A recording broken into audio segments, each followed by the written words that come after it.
Hello dear students, आज की इस वीडियो में हम कक्षा 12वीं के केमिस्ट्री अर्थात रसायन शास्त्र के असाइनमेंट लेकर के आ चुके हैं और इस चैनल में आपका बहुत बहुत स्वागत है। दोस्त, अगर आप पहली बार इस चैनल पे हैं तो इस चैनल को सब्सक्राइब जरूर से कर लीजिए। वीडियो अच्छा लगा है तो वीडियो को लाइक करने के साथ साथ अपने दोस्तों को शेयर जरूर से कर लीजिए ताकि जो भी नोटिफिकेशन आएगा तो आपके मोबाइल पर पहले पहुंच जाएगा। आज हम बात करते हैं छत्तीसगढ़ माध्यमिक शिक्षा मंडल रायपुर शैक्षिक सत्र 21-22 माह सितंबर असाइनमेंट नंबर 2 कक्षा 12वीं रसायन शास्त्र पर आधारित है। यहाँ पर पूर्णांक 20 होता है हर बार की तरह। यहाँ पर प्रश्नों की संख्या की बात करें तो आप लोग देख सकते हैं कि यहाँ कुल प्रश्नों की संख्या 4 है। इस प्रकार से पूरे के पूरे प्रश्न 5-5 नंबर के हैं, तो आपको बहुत ही सावधानी से आपका राइटिंग को भी ध्यान में रखते हुए आप बहुत ही आसानी से बनाएं तो ही आपके लिए बहुत ही बेहतर रहेगा। और ये आंसर सिर्फ आपके जानकारी के लिए है। आप अपने शिक्षक के सानिध्य में रह करके उनके द्वारा बनाए गए उत्तर का एक बार जरूर से अवलोकन कर लीजिए। ये सिर्फ आपके एक मॉडल के लिए है, तो इस प्रकार से आप बना सकते हैं। चलिए प्रश्न पहला की बात करते हैं। एक अभिकारक के संदर्भ में एक अभिक्रिया द्वितीय कोटि की है यदि इस अभिक्रिया का सांद्रण पहला दुगुना हो जाए। प्रश्न एक का आ में 2 प्रश्न है, तो सांद्रता जो है दुगुना हो जाए तो उत्तर लिखेंगे वेग बराबर के सांद्रता की घात 2, अतः सांद्रता दुगुनी करने पर वेग बराबर के कोष्टक में लिख देना है 2 सांद्रता स्क्वायर वेग इज इक्वल टू 4 के सांद्रता वर्ग। अभिक्रिया का वेग 4 गुना हो जाएगा। इस प्रकार से आपको लिखना है। और इसके बाद सांद्रण की अभिक्रिया सांद्रता आधा हो जाए, दूसरा में सांद्रता आधा हो जाए तो आपको क्या करना है, वेग is equal to k into 1/2 सांद्रता स्क्वायर। तो वेग बराबर 1/4 के सांद्रता स्क्वायर लिख लेना है।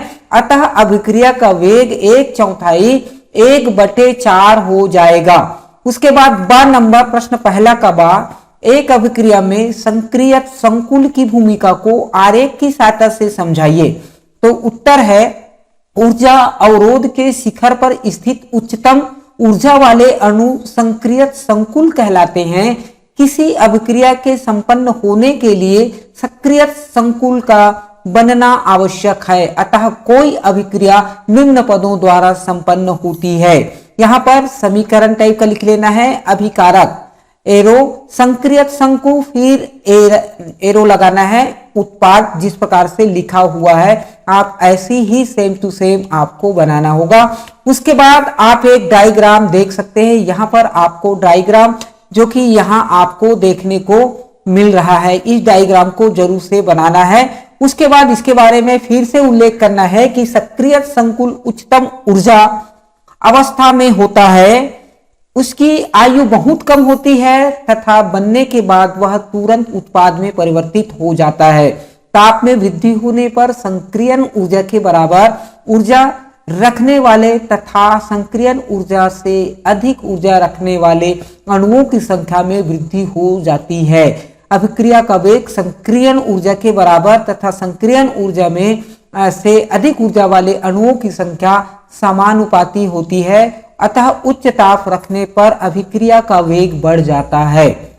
संक्रियन ऊर्जा तथा उससे अधिक ऊर्जा वाले अणुओं की संख्या को प्रदर्शित करता है। निम्न ताप T वाले वक्र के छायांकित भाग लगभग दुगुना है। इस प्रकार से प्रश्न पहला में आपका 5 नंबर का है, तो 5 नंबर का है तो उस नंबर के हिसाब से आपको थोड़ा सा डिटेल करके जरूर लिख लेना है।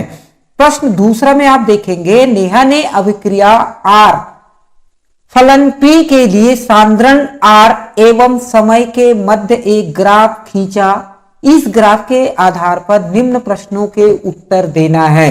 ग्राफ आप देख सकते हैं, एक साइड R है, दूसरा साइड P है। तो यहाँ पर आपको इस प्रकार से ग्राफ दिया गया है और इस ग्राफ को कहा गया है कि पहला अवलोकन दर समीकरण लिखिए।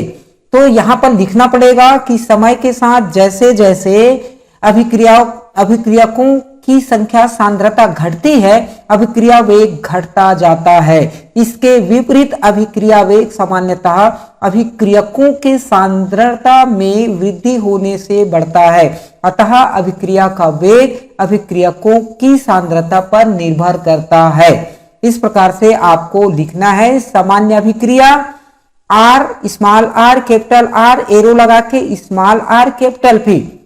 इस प्रकार से आर से पी की ओर बढ़ रही है, इसका इशारा यहां कर रहा है।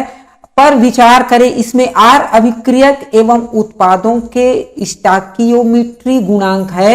इस अभिक्रिया के लिए वेग व्यंजक होगा, तो वेग अल्फा आर का घातांक x इस प्रकार से लिखेंगे, जहां घातांक x स्टॉकियोमेट्री गुणांक r के समान अथवा भिन्न हो सकते हैं। उक्त समीकरण को हम निम्न रूप से लिख सकते हैं, वेग इज इक्वल टू, यहाँ पर फार्मूला दिया गया है, minus d x by d t is equal to k into r whole square x को अवकल वेग समीकरण कहा है।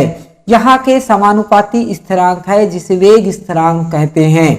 और दूसरा में है अभिक्रिया की कोटि क्या है, तो उत्तर में शून्य अभिक्रिया की कोटि कहलाती है, तो यहां पर आपको लिख लेना है शून्य अभिक्रिया की कोटि है। तीसरा, वक्र का ढाल क्या है, तो के सांद्रता रैखिक रूप से घटती है। उसके बाद चौथा में लिख लेना है वेग स्थिरांक की इकाई क्या है, तो वेग स्थिरांक की इकाई दर बराबर के और बड़ा कोष्टक में आर लिख लेना है, तो दर का फार्मूला मोल है ना। तो यहाँ पर आप लोग इस प्रकार से देख देख के लिख लेना है, और लिखने से पहले आप अपने पहले दिमाग में उनको सब बिठा लीजिए, उनको याद कर लीजिए कि इस प्रकार से बनता है। केवल नकल करके फोटो कॉपी करने से कोई मतलब नहीं होगा, इसीलिए आप जरूर से इसका प्रैक्टिस करिए, याद भी करिए।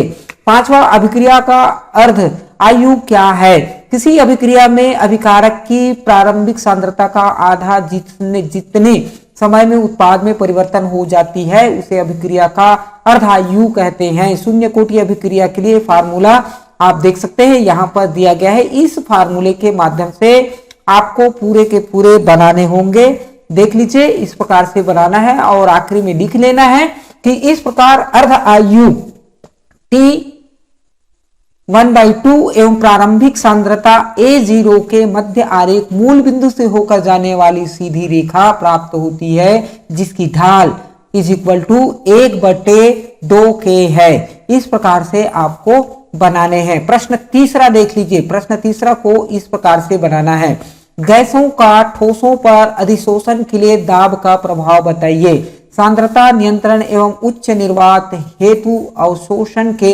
अनुप्रयोग का वर्णन भी करना है। तो उत्तर पर लिखना है किसी पदार्थ के पृष्ठ पर किसी अन्य पदार्थ के अणुओं का आकर्षित होना तथा उस पर बने रहने की परिघटना को अवशोषण कहते हैं।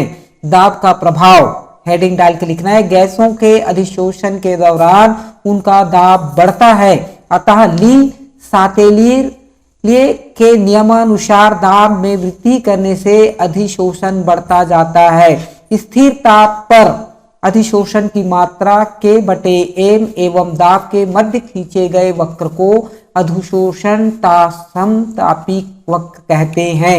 और इसका डायग्राम आप सी से आपको बना लेना है पेंसिल से, अधिशोषण पर दाब का प्रभाव। ये चित्र आप देख सकते हैं, जीरो कोटि का है, जीरो है आप संतृप्त दाब है, ऊपर में देखेंगे स्थिर दाब है और x/m वहां है। तो इस प्रकार से आप चित्र बना लेंगे। उसके बाद अधिशोषण के उपयोग को भी आपको लिखने होंगे।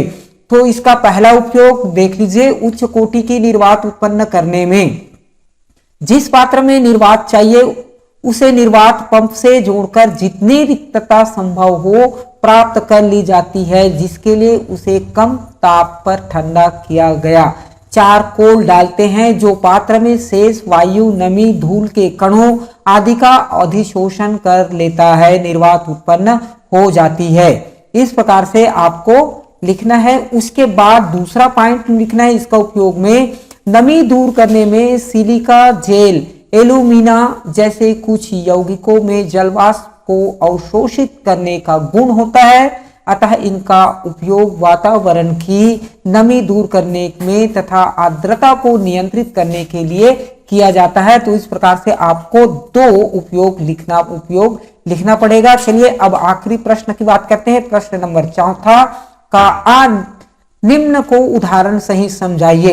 एरोसॉल, ये वार्षिक परीक्षा में भी अधिकतर पूछा जाता है। एरोसॉल क्या है? वे कोलाइडरी विलयन जिसमें परिक्षिप्त माध्यम द्रव हो तथा परिक्षेपण माध्यम गैस हो, उसे एरोसॉल कहते हैं। उदाहरण बादल, कोहरा आदि।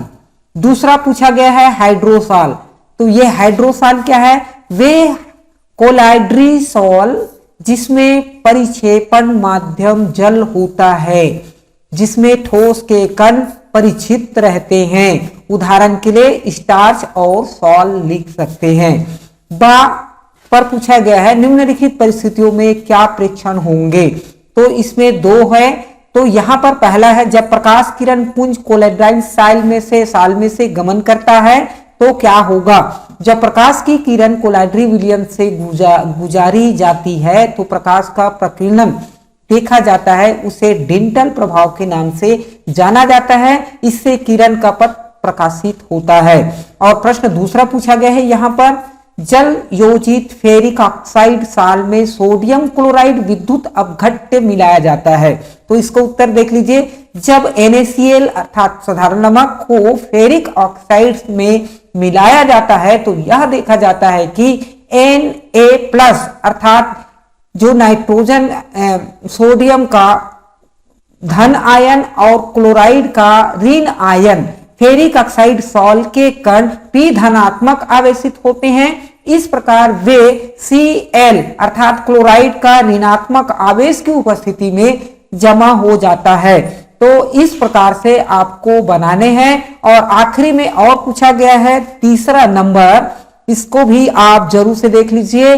कोलाइडरी सॉल में विद्युत धारा प्रवाहित की जाती है। तो इसका उत्तर लिखना है आपको। कोलाइडरी कण विपरीत आवेशित इलेक्ट्रॉन की ओर गति करते हैं और वहां उदासीन होकर जम जाता है। तो इस प्रकार से कोलाइडरी सॉल में विद्युत धारा प्रवाहित हो जाती है। तो आपको इस प्रकार से पूरे के पूरे प्रश्नों को ध्यान पूर्वक लिखना है। बहुत ही सुंदर, साफ साफ, किसी प्रकार का कोई कटा छटा ना हो।